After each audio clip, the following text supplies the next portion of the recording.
Welcome back to the Done Deal Show, joined by Dean Jones. Make sure the like button is smashed. Make sure you're subscribing. Make sure you've turned on the bell notifications as well. Lots of stories to go through today. Jules Kounde to Chelsea, Kimpembe to Chelsea, both very much on the agenda. We're touching on James Maddison, Milinkovic-Savic, Tielemans, Jong, and much, much more. So make sure you stay here with us for the next hour or so for all the latest in the transfer market as things have really heated up. Not just literally heated up, it is boiling where I am right now.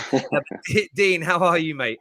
I'm okay, yeah, mate. I've got I've set up a wind tunnel actually. So like at one end of the house, I've got the front door open, the other end, I've got the back doors open, and I've got fans both sides, and I'm just kind of in the middle, just hoping that there's the occasional breeze to like help me through. But yeah, Yeah, you're not used to this in the UK, eh? no, it's so hot. I've revealed my new hair early as well, my new thick head of hair. Oh, it's looking good, mate. It's No, looking it's good. getting there. It's getting there, brother. It's getting there. The Yeah, new you thick gotta be head of happy with hair. that.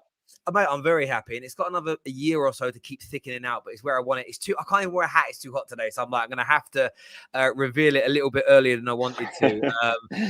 But there we go. But yes, so much going on in the market right now. As I say, the hottest 2 days in the history of England, and lots of hot transfer stories as things stand right now. And I think, one of the biggest, and it's kind of it's come back round again now. There was a feeling that Chelsea were going to walk away from Jules Kounde, or Barcelona were leading the way.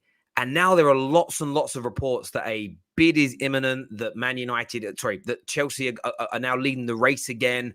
What's the latest, as far as you're aware, on both Jules Kounde and Kimpembe to Chelsea Football Club?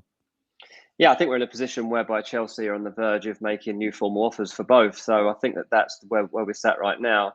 If I'm totally honest, I think it would be better if you could get one, I'd take Kimpembe over Kounde. But obviously, Kounde has been a guy that they've tracked for such a long time now that it would almost feel weird if he was to land anywhere else. Of course, the other team that we're talking about is Barcelona. Like it always is right now. Like Barcelona are always the other team. But yeah, are they going to stump up the money for Kounde that Chelsea are refusing to stump up? How are they going to get that cash? Kounde is going to be more expensive than Kimpembe. Probably 10 million or so more than Kimpembe too in terms of pounds. So that's something to take into account. But yeah, I do believe that Chelsea are looking at both these players and trying to move forward with them both. And as I say, I think Kimpembe would be really, really interesting out of the two. I mean, it has been, as a comment that came for a minute ago, and I can't find it now, but here it is. It says that this Kounde saga is weird. And it does feel a little bit that way. But I think that's all, for me, my reading of the situation was always very much because the new ownership came in. And then, of course, the Marinas of this world were moved on. There was almost this realigning of the targets. They tried to get De Ligt, that didn't happen, so it feels like they're now going to go back for Jules Kounde. And the irony in that is we spent a whole summer telling clubs don't go after players that don't try and sign players that don't want you as a number one target. I mean, in reverse now, that means theoretically you shouldn't want Kounde shouldn't want Chelsea because they had a new target. But we all know in the reality of football, it doesn't work that way. These are professionals and they will make the best decision for their careers. But if they were to bring in both Kimpembe and Kounde, along with Koulibaly that's already arrived, I mean, suddenly that backline of Chelsea's is beyond stacked. Mate, that's game changing. That is really game changing. And look, we know that Chelsea needed to do something to get back in that title race. Like they were too far off it, almost 20 points off being in the title race by the end of last season. That's not really good enough. Start of the season, that is not what was expected of him. And Tuchel wants to change that. He's signed Raheem Sterling because of the goals he brings to the team. And now at the other end, he's trying to deal with mainly the loss of Rudiger. Already a massive step forward in doing that with Koulibaly, like absolutely immense signing that is. To get these two through the door too would just be absolutely ridiculous from a Chelsea point of view. Like really, really good business. And this won't be the end of it too either. Like they've still got another midfielder, I believe, to come into the horizon. I think that towards the back end of the window, there's still going to be discussions about Chelsea bringing in a centre midfielder. And of course, we all know that ideally they would like another forward, and I believe that they still are looking at other forwards to come in. So Chelsea's transfer window is pretty mad, and the way they're going about it is certainly mad. But it's exciting, and we always talk on here about the fact Chelsea fans are getting frustrated. Maybe they're impatient. I think that will turn in the next week or so, and I definitely think that with Kounde we'll have to see, but with Kimpembe especially, they really seem to be hot on this right now and accelerating it. I think it's just a matter of time before we see that formal offer go in. And the interesting thing about that is it then gives Kimpembe the decision to make. At the moment, we don't really know where his mind's at. Like, I have to presume that he doesn't want to leave PSG. But with them looking to make signings in the area of the pitch, with an offer like this on the table from a coach who knows him well, he will have to very carefully think about it. Of course, and I think this. I mean, for different reasons for not wanting to leave, this is natural. If PSG say we don't want you anymore, professional footballers change their minds. I mean, it's always a little bit different when that same club still owes you £17 million in cash. Walking away isn't as easy, but I'm sure we're going to touch on that a little bit later. But I've been saying it all summer. I'm really, as a rival of Chelsea, I'm scared of the way they're operating this summer. I like the way TODD does his business. I like how it's not crash, bang, wallop and crazy. And some people have tried to make it sound a bit, ironically, because he's American, like he's a bit of a cowboy, like it's a bit of a Yahoo Henry. There is a method to what appears to be the madness in his approach. It's just very open. Some people like to work in silence. We know Liverpool work in silence. There's talk at the moment that Edu at Arsenal likes to work in silence with some of the deals, because some of them, Gabriel Jesus is pretty noisy. So we know that some Martinez was noisy. So we know that some do, but I just I think it's quite refreshing that Todd B and the new Chelsea ownership just go, right, this is what we want. We're going to go and try and get it done. If it doesn't work out, we wipe our mouths and we move on to the next target and we try and improve this squad. There seems to be very little PR, very little nonsense. We all know they tried to sign De Ligt. That they didn't get him. He chose another club. But it's like, great, fine. We'll sign someone else that's going to make us equally as good. And I love that. Rather than clubs every 5 minutes trying to spin, and all my club's guilty of it, trying to spin PR. We weren't really in and we pulled away. We did. Yeah. No, you didn't. You just got rejected, or you didn't make a good enough offer, And I just like how Chelsea are operating right now. It's refreshing. Yeah, and I think the way that he's acting is just reflected in where he's from, like you say, and in American sports trades, in American business, it's more of an open world, and there's more. I guess there's less ill feeling about things being played out publicly over there. Like you watch the sports news out there, and they have every single detail about a trade like laid out in front of them. Like the insiders there, the information that they get is absolutely insane. And a lot of the time, you'll even get to the situation with sports insiders in America, whereby the players themselves will want those guys getting their information and putting it out there because it gives them a certain status in the game, And I think that because of all those factors, Todd Bowley doesn't see any problem in the fact that like people are getting a sniff of some of the players he's after. It'd be fine. They know that we're trying to sign one of the best centre backs in world football. No problem with that. I am going after him, and I'm gonna do my best to get him to this club. If I don't get him, I'm going to get the next best one, Koulibaly. And if I do get him, I'm still going to go after someone else, and I'll try and get him too because we're around to make a noise. And I think that is it. Chelsea are trying to make a noise, and they're trying to assert themselves on a European football market and to show everybody that the way they act has changed. There were times obviously under Mourinho which was pretty ruthless and stuff, and in some ways Chelsea will still be ruthless, but ultimately they'll get big business done that is game changing, and as a result of that, there'll be a knock on effect. Of course, players like Brozier, players like Colwill, Gilmore, they won't have that level of empathy, if you like, for those players. Like we can't mollycoddle you through your career. We can't. You either grab your opportunity right now, or I'm afraid we're going to have to. We will take the opportunity to move you on. Brozier probably less so. Like they'd like to give him time to mature, but the player wants to play right now. And so they'll listen to that and they'll find a way that also works for them. Yeah, no, without a doubt. And we're going to touch on Brozier and the knock-on effect of that a little bit later on the show, people. So make sure you're staying with us. If you hit 1,000 likes while we are live, we will give away 10 free memberships on the Football Terrace today. So make sure that like button has been smashed. So back to Chelsea in a little while. I wanted to kind of move across to some of the midfield kind of targets that are going on. The first one I wanted to speak about was one that's kind of seems to have come out of nowhere for us as fans, but James Maddison to Tottenham, a very interesting piece of business. There's been talk somewhat of a creative midfielder being required by Antonio Conte. Do you see a move for Maddison transpiring? No, I think that it's really interesting that it's now back on the agenda. I think that what's key to point out here is like Tottenham had 6 key positions and targets they wanted to tie up, and Jed Spence will be number 6. So that's their key business done. And I was always told that like once that business is done, then don't rule out the idea that at the back end of the window, a couple of luxury signings are made.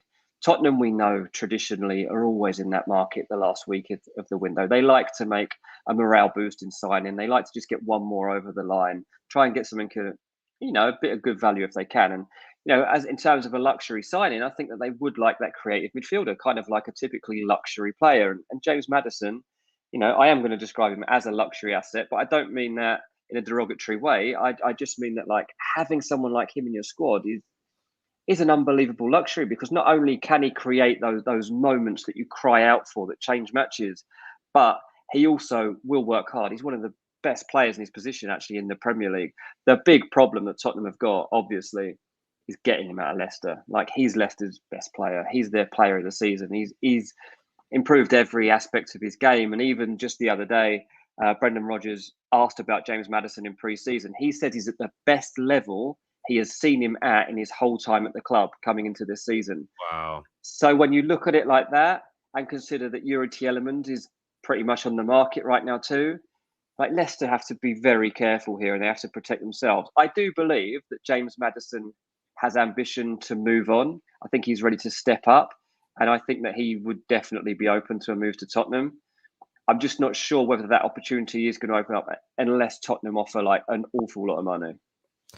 Yeah, I mean, I suppose the situation with Youri Tielemans dragging is also a problem here, because no one's put a bid in for him yet, even Arsenal that are seemingly leading the race, and they don't want to lose him for nothing next year. Equally, though, you get to that point of what if they get a big offer in for Maddison that they maybe can't afford to turn down.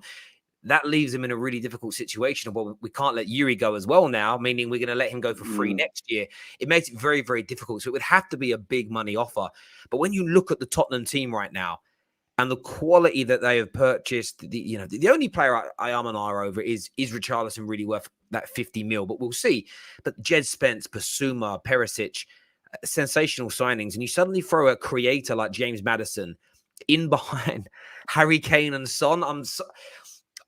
That they're looking at a team with Antonio Conte that is going to be, at the very least, they are going to be hugely dangerous next year in the Premier League. There's no doubt about it. They're going to be absolutely horrendous to play against, difficult to break down, and they will be able to cut open every single defense in Europe. There isn't a defense in Europe they won't be able to pick the lock on.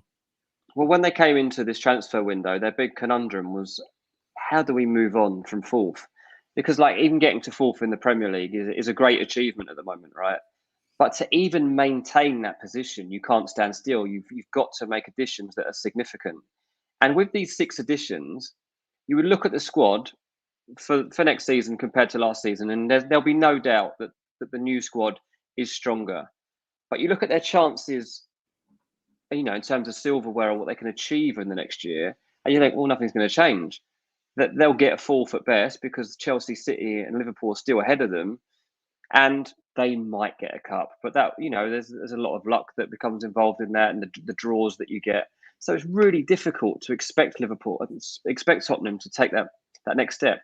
The one thing they can do is, on top of those 6 pieces that they knew they needed, is to add, let's say, those luxury items that then give you that little bit extra on a team like Chelsea, for example. Because if they're going to push on, like maybe they can get third. Like they could put everything into it, have an amazing season, they could get third. And that's, if they're going to do that, I think that they do need players of that caliber. Yeah, and it is about that next level now. And I know a lot of people will often scoff at Tottenham and say, nah, not going to do it. We're near good enough, etc., etc., etc. But I think they are. I think they are good enough. I think they are. They're already there or thereabouts. And I think the Antonio Conte factor cannot be discounted. He is between 3rd and 4th best manager in the league, and he's in the top 5, top 6 managers in Europe. That's worth 15 points from the beginning of the season. You're starting off for me on plus 15 points, like Pep, like Klopp, like Chelsea, and then you grow from there. And you look at that second half of the season when he really got his feet under the table. In fact, if you look from January when he added a couple of his own players to the end of the season, They were remarkable, and the quality they're adding makes them very, very dangerous. Indeed, it really, really does. Viewers, we're going to more to come on Chelsea a little bit later. As I've said, a lot of you are asking for updates. We're going to speak a little bit on Broja, and I know a lot of people want to ask what will this do for Declan Rice and other things. I'm sure Dean will give us some insights into that a little bit later. But I wanted to stay in North London. Before I do that, I want to go to some of these super chats that have come through. First one says Cristiano Ronaldo to Atletico Madrid. There's lots of laughter. Do you see that happening? Have you heard anything about Ronaldo to Atletico Madrid? Well, what I have heard, so I was talking to someone at the back end of last week and about Ronaldo and like how, he's spelled out that he wants Champions League football, right? So we have to take that as it's put to us and be like, okay, so where's he going to go, right? There's nowhere in the Premier League that he's going to go. In Spain, not going to Real Madrid or Barcelona. So there's only two clubs, Atleti and Sevilla. You look across to Italy and you're like, okay, so where is potential landing spots here? Obviously, he's not going back to Juve. Where else can he go? AC Milan? No, that's not on the cards at all. They've got Ibra. They've got loads of other options. Not happening. Probably couldn't even afford him. Inter Milan, not happening. They've got Lukaku. They're set for next season. So at the moment, you're looking at like, where's these potential landing spots? Atleti, Sevilla, Napoli. Go deeper than that. You're thinking, well, the best team he could end up in is Bayern Munich. And they are consistently closing the door on this. They are not even open for 1 second to entertaining the idea that they signed Cristiano Ronaldo as Lewandowski's replacement. And that's whether I check it out with people I know in Germany. It's whether Christian Falk checks it out with his sources at Bayern Munich and gives us the not true or whatever. So you consider Bayern Munich's a closed door. Well, he's not going to Borussia Dortmund. He's not going to Bayer Leverkusen. He's not going to RB Leipzig. Where else can he go? And you go through the Champions League and you're like, could he go to Monaco? Could he there's just so few places. So when the report comes out about Atletico Madrid, you're like, okay, well, that they're a club that do go for players like they had Luis Suarez, like they'll go for players who are not necessarily in the prime of their career, but can make a difference. They're trying to get back to the top of La Liga again. But then you look at the other side of it and you're like, well, he played for Real Madrid and Atleti fans absolutely hated Cristiano Ronaldo.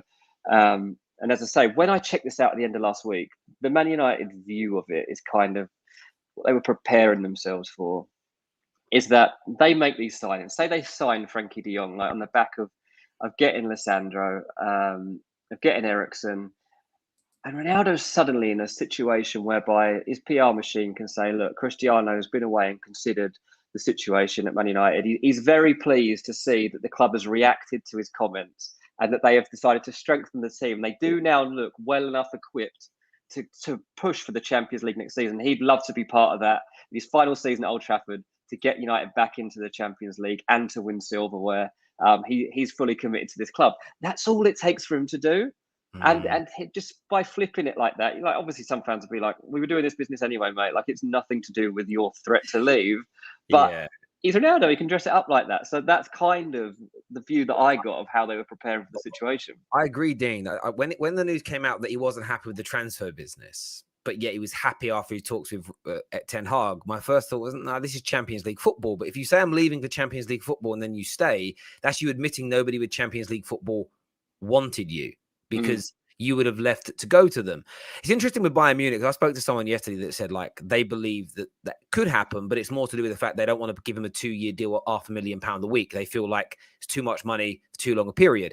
So we'll see if he's, again, Ronaldo doesn't look willing to reduce his wage. I think if Man United say, look, we'll pay the £500,000 a week still, we've got these players coming in, I think whether he wants to stay or not, I think he may end up doing it. Well, Dybala's just done it, hasn't he? Dybala's lowered his expectations in terms of salary, and he's going to Roma. And I think that, like, when somebody of Dybala's age and quality does that, you have to think, well, if Ronaldo's that desperate to play at a certain level, you can go to Bayern Munich next season. He obviously can play in Bundesliga, no problem. But Bayern also going to get to at least the quarters of the Champions League quite easily. They could be in the final of the Champions League next season. So if he's serious about this intent to not harm his brand in these final couple of years of his career, then you've got to seriously consider that. And that means you put like trophies before money. Absolutely. You absolutely do. Quite a few people asking about the haircut. Yes, it is my new hair. I'll give you a little twirl. You see that? See that ball? Everything gone now. No bald patch. There is a little mark there. That's a scar though. They're not scars. Even styled up. You I think you've know. even Even got styled style up? on today. I know, mate. Looking good. Oh, I think so. Anyway, Yeah, viewers, make looking sure great, like mate. buttons are being smashed. KDB here says, "Keep safe, everyone in the heat wave. Yeah, absolutely. Just drink loads of water." And don't sit in the sun for hours on end, And as I said to my 86-year-old grandmother earlier today, no going out running at midday, Nan. No going out running at midday. You'll be fine. A great comment here from Ben. He says, "Does Mbappe choose whether Kimpembe can leave or not?" you know, you know what? Like we joke about it. He might have a say, mightn't he? Like he might have a say.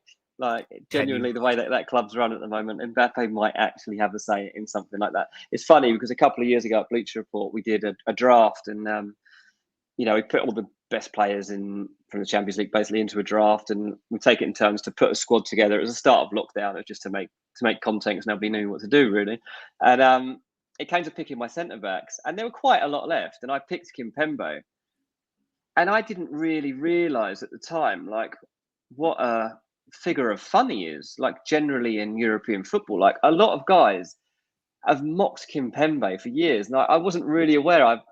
As you know, I'm not like massive on social media anyway. But from watching him, I'm like, well, obviously he makes some errors, but like he's just a great defender with such good reading of the game generally. Don't get me wrong, he lunges now and then and he makes high profile errors, but like consistently throughout the season, like you'll get like an 85% level of consistency throughout the year where it's great.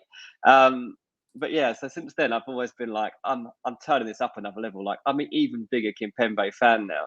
So yeah, I can see like why Mbappe or anyone at PSG wouldn't want him leaving the club. He's been really important to them, but Tuchel's seen what he needs to see.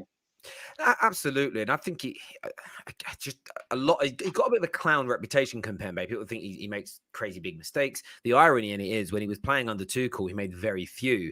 Tuchel improves defenders. I think that you'll see Kimpembe and Koulibaly will have better seasons next year than Rudiger. I think Rudiger is very good, but I think the Tuchel system makes defenders look even better than they are. I feel like that's a compliment towards Thomas Tuchel. So I think that'd be tremendous business for Chelsea, as we said earlier on in the stream. And of course, a recap for everybody. There is big news circulating today that Chelsea will be submitting a new offer to Sevilla, somewhere in the region of 60 million euros, to try and secure the signature of Jules Kounde. Of course, personal terms have been agreed for about 13, 14 months. That's how long this has been going on for. I need to reassess that because there's inflation to take into account. Yeah, right of now. course. Can you imagine they're getting been accepted? And he goes, actually, I don't want these terms that I agreed to. It would be I've remortgaged since then. It's gone up. Yeah, exactly. I've got loads more to pay out for. But Yeah. a lot of people saying, why did the British get so stressed with heat? I don't want to explain this to anyone that's not from England or Britain, but it's only really the southeast that's got the heat wave. Our buildings and our homes are designed to keep all the heat in because it's cold here so often. So when it's really hot, unlike I've been to Spain, I've been to California, I've been to some very hot parts of the world, I've been to South Africa, the homes are built for like airflow and to keep things cool because it's always warm. We're the opposite here. Our homes are like cookers. I'm in a room right now. I'm looking at the thermometer.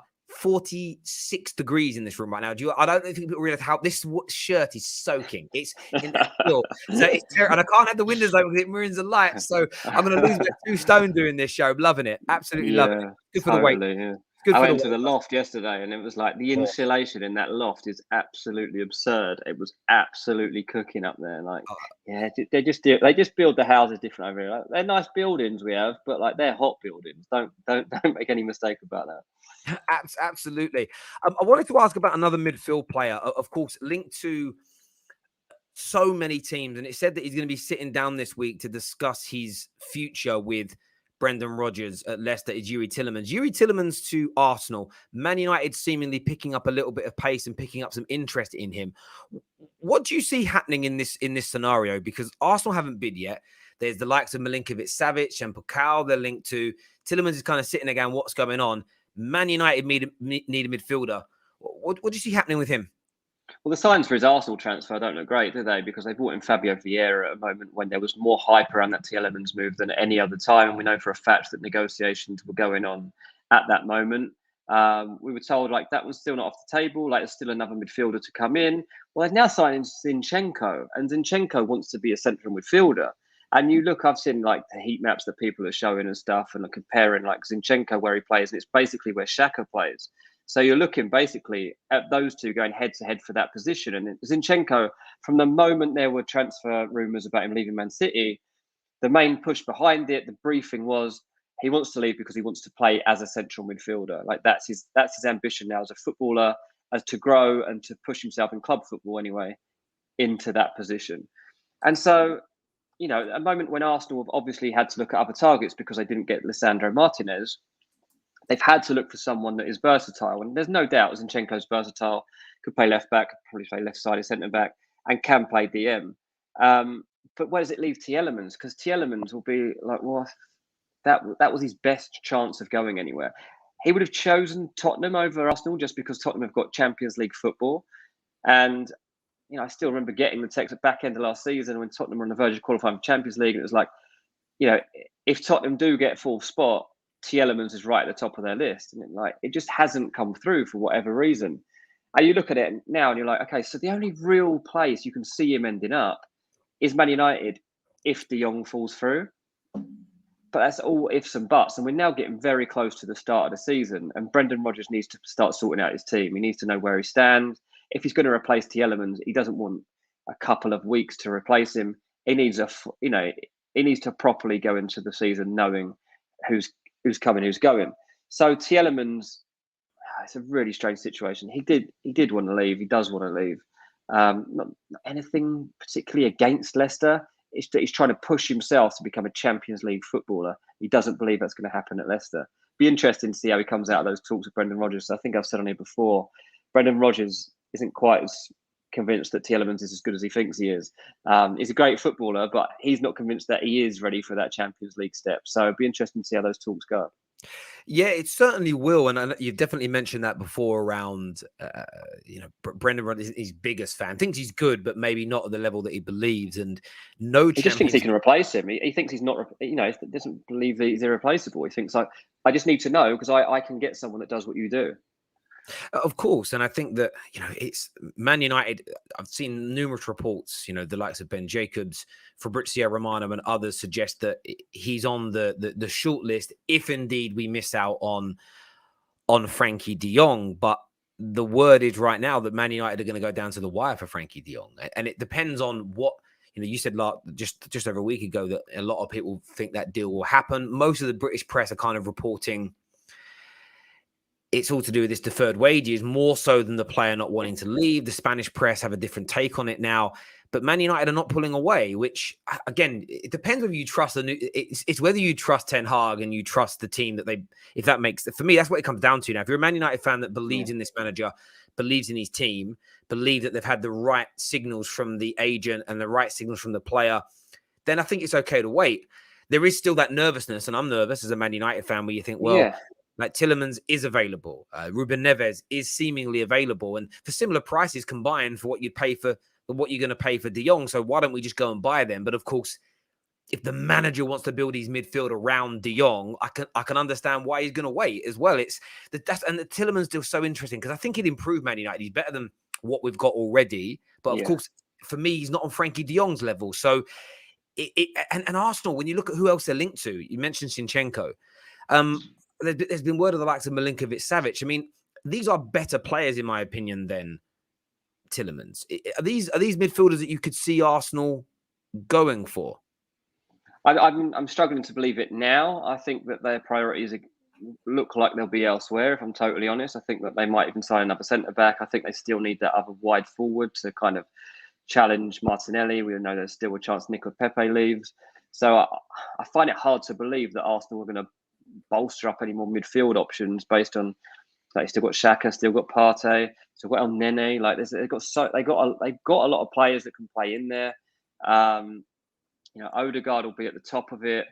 Fabio Vieira obviously challenging with him. So there's going to be a lot of options already at Arsenal. So yeah, it's a tricky one to see. And I mean, talking of Tielemans, to Man United, I mean, I definitely think that it's one that United probably know they can turn to. Like he's talking about as an alternate. Well, the reason that him and Ruben Neves will be looked at as alternate still is they know both of those players want a transfer and they want to move to a bigger club, like in terms of status. So if they put forward a proposal to either of those clubs, and there'll probably be a similar valuation, then they would get one of them.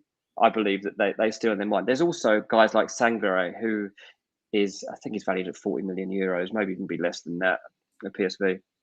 So they could still go in for him. And again, I wonder if like with Ten Hag, with his Dutch nous and like seeing a player like that up close, like he could even sign him and play him with De Jong, never mind instead of De Jong, because they are different types of players. So you could get him as a DM. It's also the possibility at United. So I know we're supposed to be talking about Arsenal, but Sandro Martinez, he can play in midfield. Like there's a possibility. United have got at the moment Eric Bailly is playing in the best form of his life in this pre-season by the sound of it. So we'd love him maybe to push him for a start. Man United, honestly, Man United fans, I would say 80-90% would say this to you. If Bailly could stay fit, we'd all want him to play. We all go back to that first season back in 2016-17. He was immense. He was a little erratic at times, rushed out to some tackles that he shouldn't. And I remember thinking it would go on to another level, and he's just not maintained that fitness. And yeah, look, Man United's situation is interesting, but so is Arsenal's. I mean, I've said this on so many streams. I think Zinchenko, I think Fabio Vieira, I think Gabriel Jesus are brilliant pieces of work. There is talk that once Zinchenko is complete, and that looks to be a formality as it stands right now. There's talk of Arsenal then moving on to another winger. Of course, there must be in for another attacker if they tried to sign Rafinha. It wouldn't make any sense to suddenly buy no one in that position. So maybe that's where their priority kind of moves on to next. Arsenal, I think so. but there's certainly money there to be spent still. No doubt about that whatsoever. There's some super chats here. First one says, have you heard the new sporting director at Chelsea, Tom Glick, announcement today? He says, never mind sporting president. I haven't heard about that myself.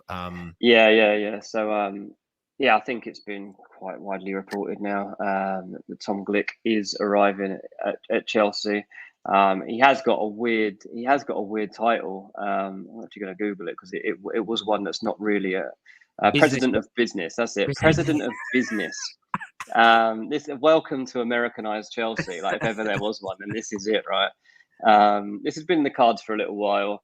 I'd heard murmurs of it, but nothing too specific. But it's interesting that it has gone through. But yeah, so his job is to overlook its global strategy and enhance fan engagement and stuff like that, and the actual, the outside business. So he's not signing footballers; he's out improving Chelsea as a brand, basically. That makes a hell of a lot of sense. I want to go back to Chelsea actually, because there's a deal today that's really emerged that's kind of triggered Chelsea fans everywhere, and that's that West Ham have submitted an improved £30 million bid for Broja. Personal terms are seemingly agreed, and it looks like that deal is finally going to go through from a West Ham point of view. They've been looking at him for a couple of months now, or circling for a couple of months now in the Premier League. What's your take on that as a piece of business, first of all? I mean, look, for West Ham, it's great business because he was their top target, and this is the guys that David Moyes wanted. So if they actually land him, then he's got the piece he wanted for his puzzle, and there's no excuses when you go into next season and he can't say, well, I'm a player short up front. They're still even looking at Scamacca. So from a West Ham point of view, it will be great once it goes through. It's been drawn out business, and there's been to in and fro in. I've been getting different messages about it being a loan or a permanent transfer. I think there's been a lot of complications around that. I'm pretty sure Chelsea wanted this to be a loan deal if he was going to leave. I think they would rather he would have hung around and given them an option to use for the first part of the season and then looked at it again in January. But if he was to go, like maybe goes on loan. West Ham, they've been in that boat before where they've taken a player, say Jesse Lingard, on loan. He's been great, and then they can't get him back, and they kind of lose that part to their team that they need to piece together again. So they were like, well, if we get him, we'd rather we just could like have him. Like, how much is it? Now, from what I hear, there was like a bit of a discrepancy because West Ham were told £30 million, but other teams have been told closer to £20 million. And West Ham find out about that, and they're like, well, hang on a second, why Why are we being told that he's almost £10 million more than everybody else is being told? So there was a bit of miscommunication there. I think maybe even internally at Chelsea, maybe that's as a result of the takeover. I'm not sure the exact reasoning for it. But because of that, it's all been drawn out. And it looked to me like if there was to be a permanent deal, it was going to be at about £25 million just to try and keep the player happy. He wants to move. He wants to go and play permanent football. Doesn't see that happening at Chelsea. But ultimately, if West Ham, like, it's going to take us that extra £5 million to get him, maybe they've just decided that it's the thing to do, because I see people reporting as we're talking that it's looking like a £30 million deal at the moment, and that is what the price that West Ham were given when I think it was Karen Brady had the talks. So yeah, it's an interesting signing. From a Chelsea point of view, like, to be honest, I wouldn't be that disappointed if I was Chelsea and I was getting £30 million for this player. It's really hard to read this season at Southampton. Before the January transfer window, he was on fire. We were in links with all sorts of big clubs. And then in the back of the January transfer window, he scored about 1 goal. But was that a reflection on him, or was it a reflection that actually Southampton just weren't very good and weren't teeing him up for chances? Maybe it was a mix of the two things. I think certainly as a Chelsea fan, you wouldn't want to go into next season relying on him as your 9, as the alternate to Kai Havertz. And what I would probably be excited about if I was a Chelsea fan is like, right, if he's going, we're bringing in someone else. And that's where I think that this will now lead. Like, Chelsea bringing in another forward is suddenly goes up a tier in terms of priority. So, yeah, it'll be disappointing. Like, fans like to see young players given the chance to break through, and they'll want to see a few, but they also want to win stuff. And Chelsea are not in a moment in their history where they are willing to wait. They want to play catch up fast, and they want to be not only competing for the title in the Premier League, they want to be winning serious trophies, including the Champions League next season. So, yeah, if Brozier goes, don't worry, because it means somebody else is highly likely to be coming in. Yeah, you would have thought, absolutely, especially with the way that they've gone about things so far.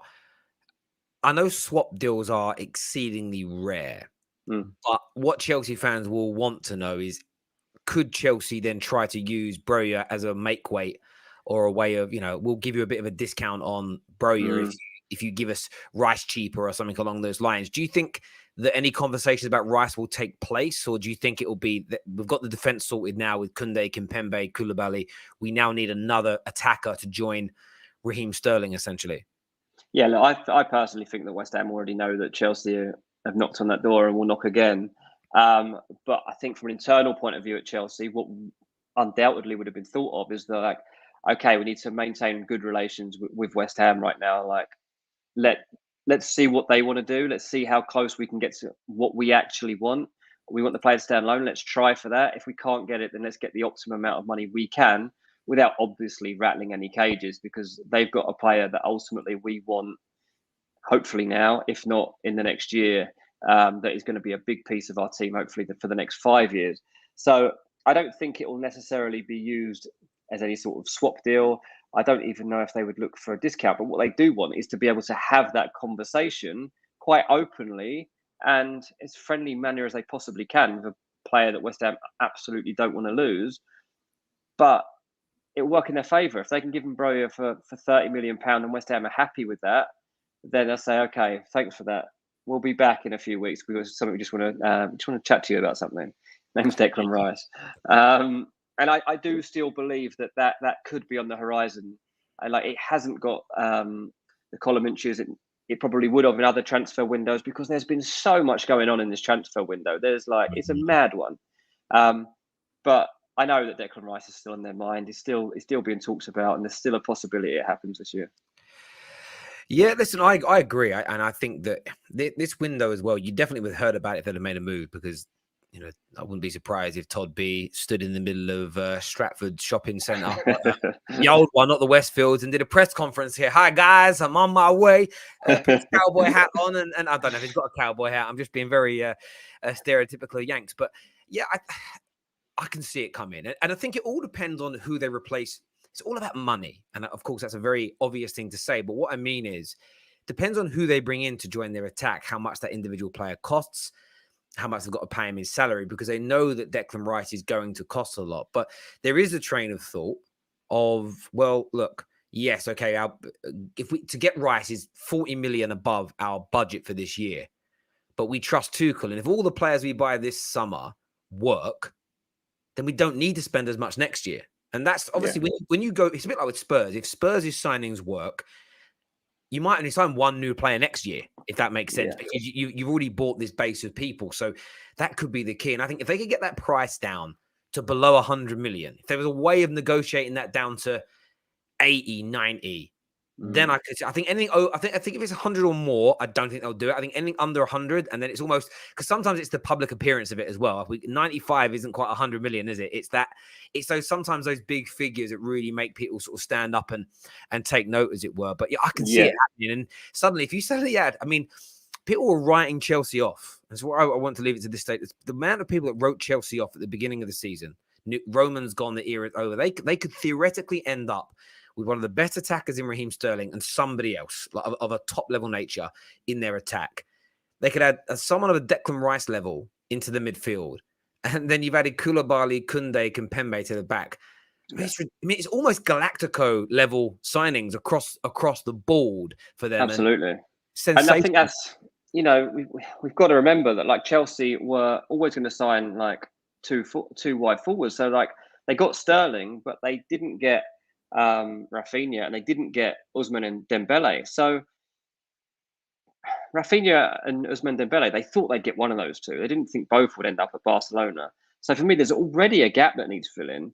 And then if Broja goes as well, there's like a half a gap too. I mean, it depends if you count him as being part of the squad or not, and based on the fact he hasn't been there. But there's definitely something got to happen there. And whether it is that they try for Rafael Leao or someone like that, or, I keep hearing about the French market holds the best value right now, and there are a lot of strikers in France that are being monitored quite closely. It wouldn't surprise me if Chelsea were looking in that direction right now. So yeah, it's a lot of interesting possibilities for Chelsea, and there's still like 5-6 weeks in the market left to go. Absolutely. Another player that Chelsea were linked with, and I've heard rumors about Man United seemingly monitoring as well, is Antony of Ajax. I mean, that Mm. could be another individual that they look Yeah, back at, and they look to go to.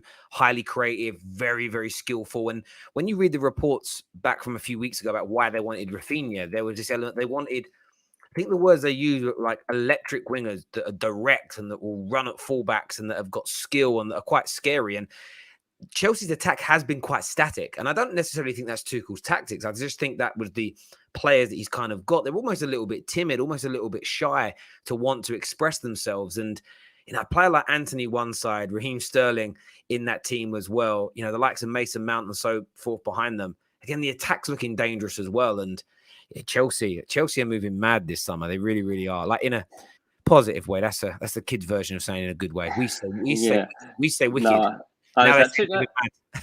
They need to find a home for Ziyech too if he's going to go. Milan's been talked about a lot. We'll have to wait and see whether it gets over the line. I don't believe it as yet.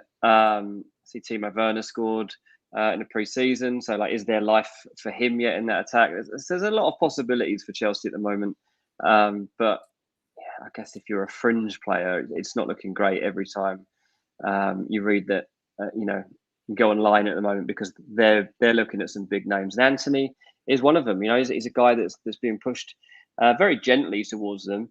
But ultimately, the one thing I wonder with Chelsea and Antony is if United actually finally get anywhere with Antony, for me, that's the moment that Chelsea make their move. Like that, they could have that edge. Like, let's hold off. Okay, they're getting somewhere. He's being allowed to move. Let's go forward with a proposal. This is how you fit into our team. We're in the Champions League. We're going to be up front with these guys. This is where we're heading. You'll get to the top of the game quicker than you will at Man United. Don't worry about Ten Hag. We've got our own great coach. You'll love it. It's possible. It's possible. He's got the same agent as Gabigol and a couple of others too. So it wouldn't surprise me if other forwards right now are being pushed to Chelsea. Well, you've seen that happen a few times recently. Liverpool with Luis Diaz. Spurs did the hard work. Liverpool swept in. Arsenal started off the original negotiations with Lisandro Martinez, placed a bid or two. United then, okay, well, we'll get involved now. And it's one of my biggest fears around Frankie de Jong is that Barca eventually go, right, we're going to give you the 17 million lump sum or pay it in installments, who cares? And de Jong's like, right, I'm finally ready to leave. and then Bayern Munich or Yeah. Chelsea go, yeah, we'll have a bit of that. That's my Yeah. that's my fear. It's almost, oh my God, we waited this whole time. And that's why I said earlier, like Man United have got to be so sure, so convinced that that he wants to go there, that he wants to be there, because the last thing you need is something like that to kind of take place. And same with Antony, you know, he's pushing for Man United. He's saying he wants Man United, and I don't disbelieve him. But Chelsea are different because of who their manager is, because of their squad, and the fact they're in the Champions League. You know, if they sign the right players this year, Chelsea, they won't be favourites, but they'll be there or thereabouts as title contenders. You know, you'll get, it'll be what, 2-1, 3-1 odds on them winning the league. They'll be short odds to do it. So I think there's reason to trust Ten Hag, though. You know, this new era and like how it's suddenly taken shape in the last week or so. You know, you've got 2 good pre-season wins under your belt. You've got Lisandro Martinez through the door. You've got Christian Eriksen through the door. You know more's coming.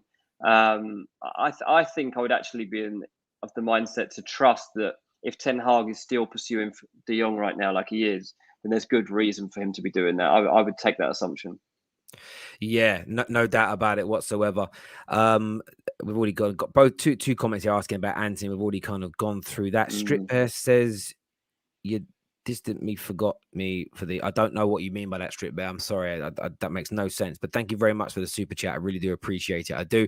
Viewers, if we hit 1,000 likes while we are live, I will gift you 10 free memberships. So make sure that like button is being smashed. Any questions that you've got for Dean, feel free to throw them in. Someone did put a question in earlier, actually, I wanted to pose to you. It says, who do you think out of the top 6 has had the best transfer window so far? Tottenham, probably. Yeah, Tottenham. I think that they to have got all their key business done this early in pre-season, it's just perfect for Conte, and he's so happy. And I think that that's what's key. Keeping Conte as happy as he is right now is an absolute win for Tottenham and Daniel Levy and everybody around the club. Like I was speaking to someone who's on the tour with them, and they're like Conte's just so happy. Like he seems like a different person. Like obviously you still see the warrior side of him when he's sending the players on 42 laps of the pitch or whatever he did in 30-degree heat. But like generally his demeanor, he looks like a man who's very content with his lot at the moment. And that's not very often the case with Antonio Conte. He was a man who always wants more.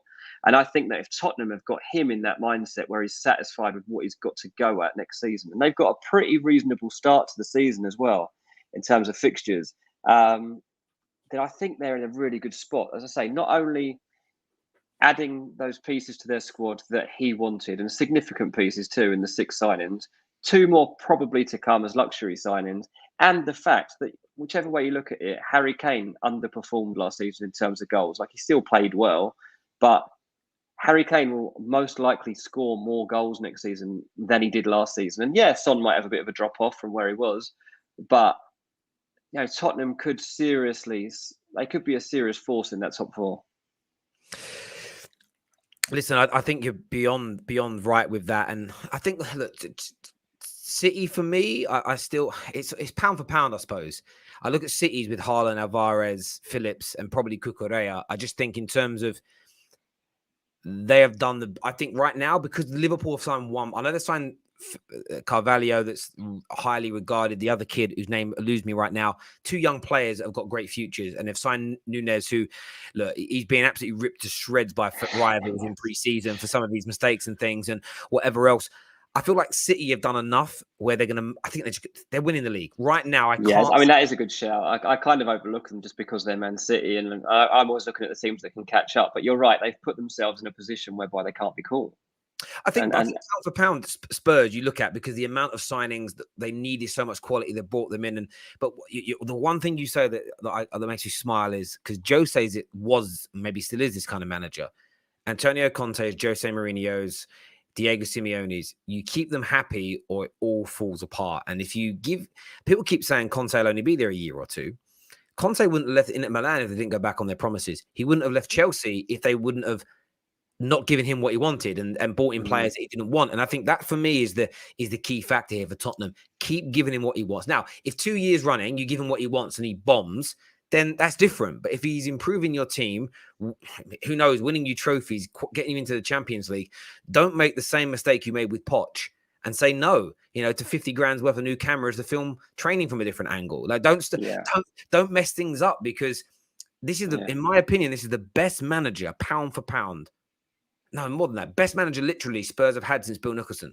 They haven't had a manager who's won what he's won and achieved what he's achieved in football since that man. And that was when my dad was a kid. My dad turned 67 today. So, like, it's a long time Spurs haven't had a manager who you could argue in every direction is in the top 5 in the world. And they have it right now. So give him what the hell he wants. I mean, I don't even want to sound rude to Tottenham. He's bigger than Tottenham in terms of his history as a manager. He's won more, he must have won more league titles than them. Like, it's not even a dig. It's like, utilize the energy, the prowess, and make your club grow from him, and that's what they should be doing here. And I think that's the key. Like, by keeping him happy with these signings, and all the signings have been at reasonable value. I know you're raising your eyebrows at Richarlison, but I think Ivan Toney's being linked with Man United at the moment. I was told, like, if Brentford are going to sell Ivan Toney, he's going to be £50 million. Like, you can't be spending £50 million. And, like, to be fair, I asked the person, I was like, how can he be worth £50 million? And they were like, well, basically,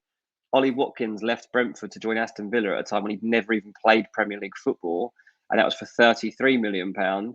He's gone there. He's done pretty well in the Premier League. But actually, Toney has had his first season in the Premier League. He scored more goals than Watkins did last season, and he's a bigger goal threat. So he's going to be at least £10 million more than that, but probably towards £50 million. I was like, okay, I'll disregard him going to Man United right now then, because I don't think they're going to do that one. No, I mean, is that a real link in your opinion, though? I mean, is there genuine interest there from Man United? Because we saw the rumours, but I mean, would it be a case of what's his availability? 50 million. Nah, you're all right, thanks. I think honestly they'll be in a situation whereby they're having to take Ronaldo's threat seriously that he could leave.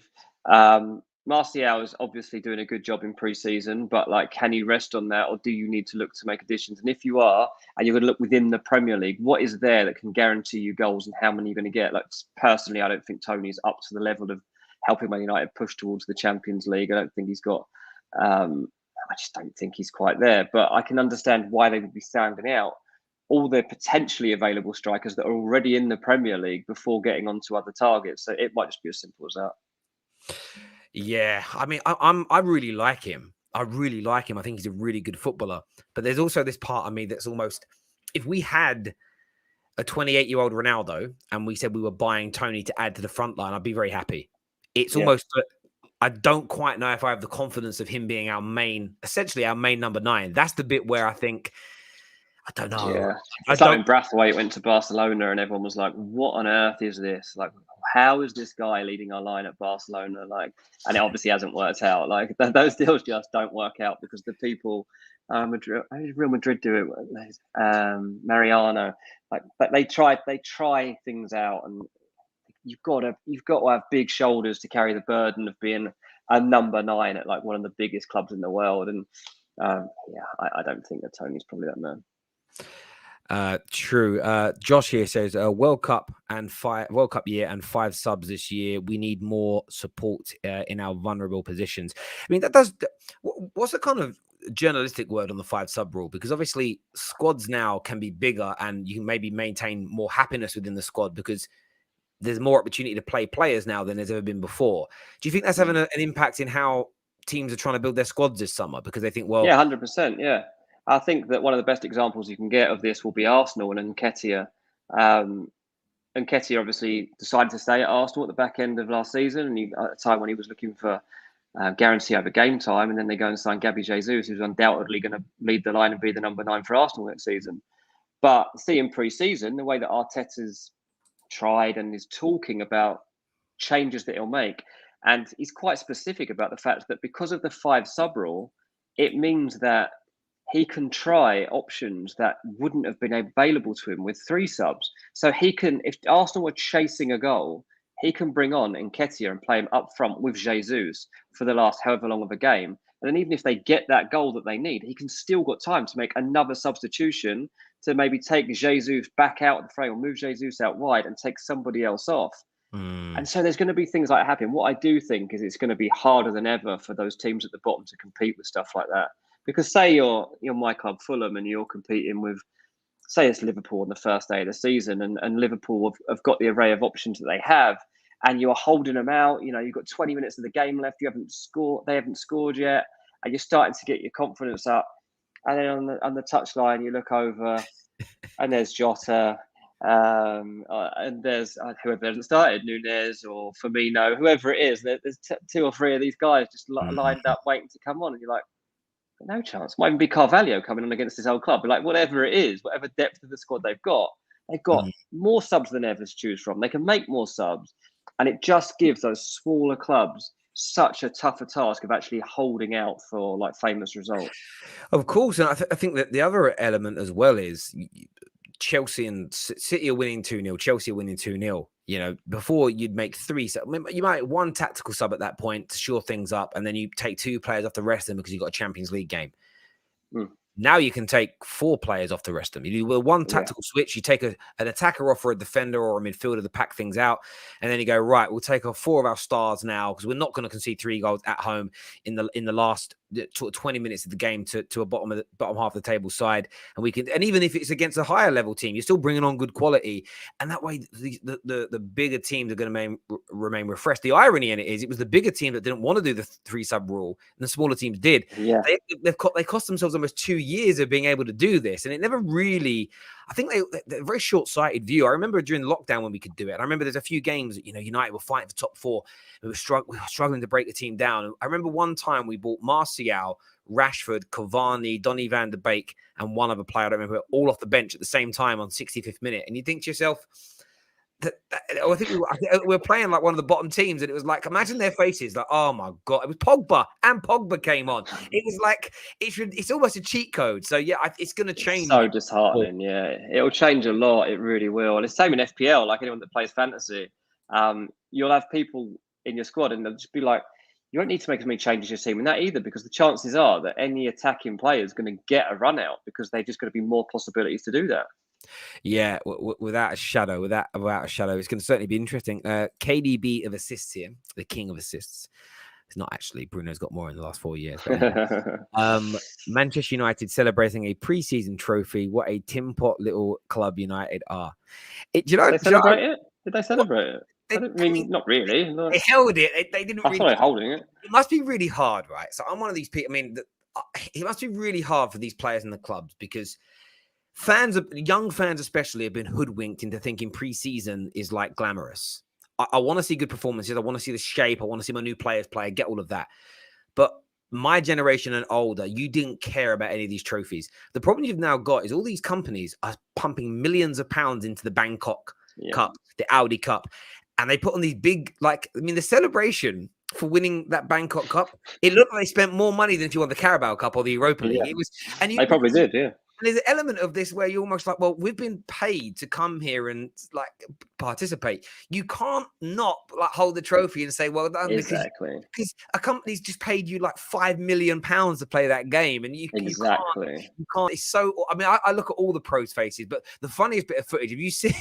Have you seen the footage of Czar and Troops from Troops' channel from Barstool? And they're in America. I think they're in Baltimore. And Czar and all the Yanks are around Troops. And they're like, we're going to kill it this year. Jesus is going to score 20, 25 goals. We're undefeated in preseason. And they are hyped. And Troops' face is like, what the fuck is this? What do you mean undefeated preseason?